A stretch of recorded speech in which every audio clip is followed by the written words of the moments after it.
Hi, everybody. Welcome to day 4 of the 4-day gut health challenge. So today I'm going to be talking about the large intestine.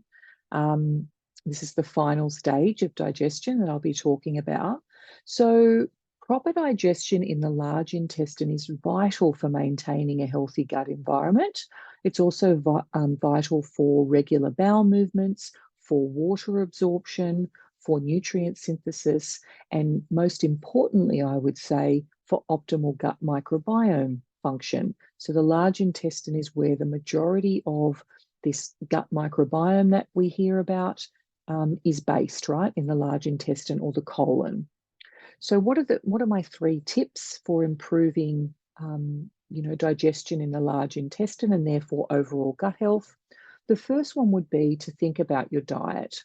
So I think the 2 best pieces of advice within the diet tip for me would be to avoid processed foods and to avoid high sugar foods. So they would be the biggest ones to avoid: highly processed, highly sugar laden foods.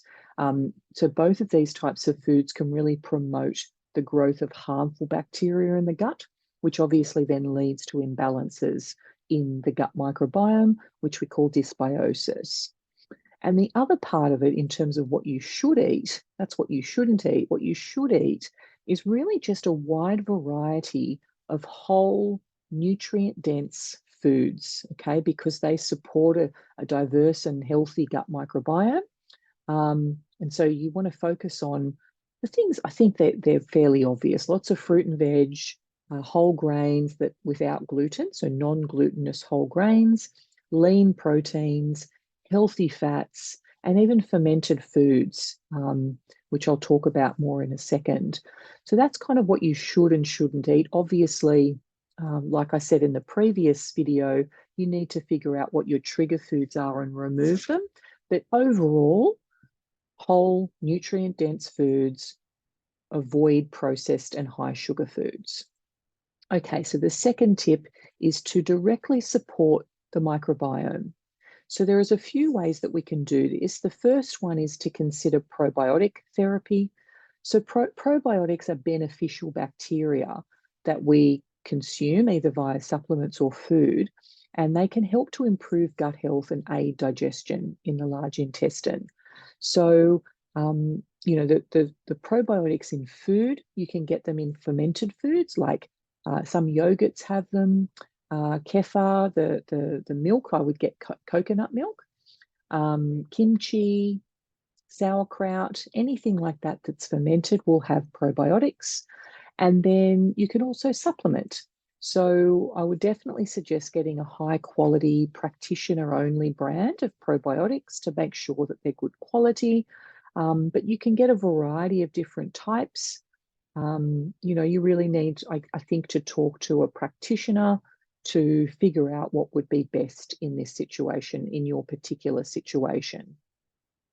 Now, in terms of prebiotics, so I think we all know about prebiotics now. They're supposed to be feeding those bacteria, right? So it's food for the bacteria. It's often a fiber, a type of fiber, and it can really support gut health.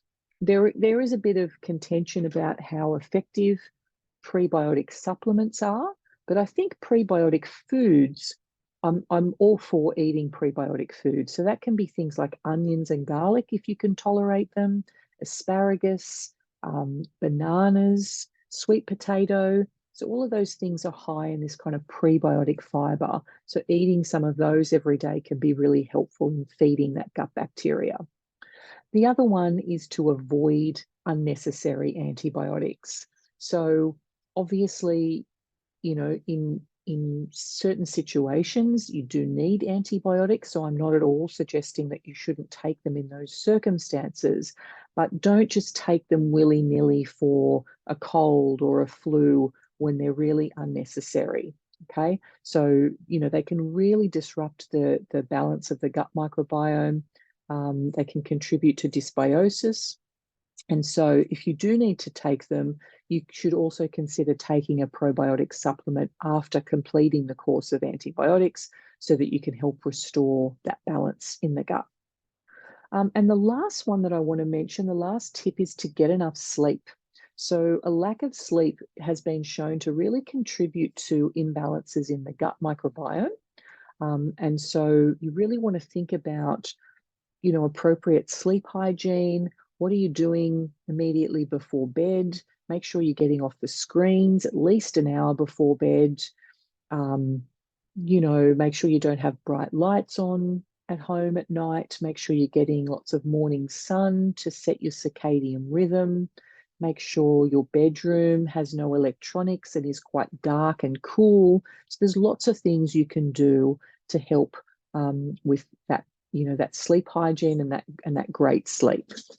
Okay, so let's go through the specific tips and instructions. So the first one would be to eat a very diverse diet of whole foods, nutrient-dense foods to really help this gut microbiome. The second one is to avoid highly processed and highly sugar-laden foods. The third one is to consider adding probiotics, whether that's through fermented foods or through supplementation. You can decide. The next one is to add in foods that are rich in prebiotic fiber, so things like sweet potatoes, bananas, onions, and garlic. Avoid unnecessary antibiotic use.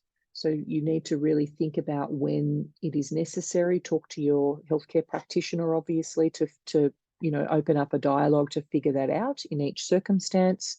And then lastly, you want to get enough sleep.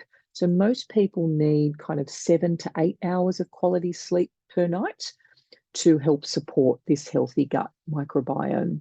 So thank you so much for joining me for this 4-day challenge. I hope you learned something. I hope it was helpful. Thanks.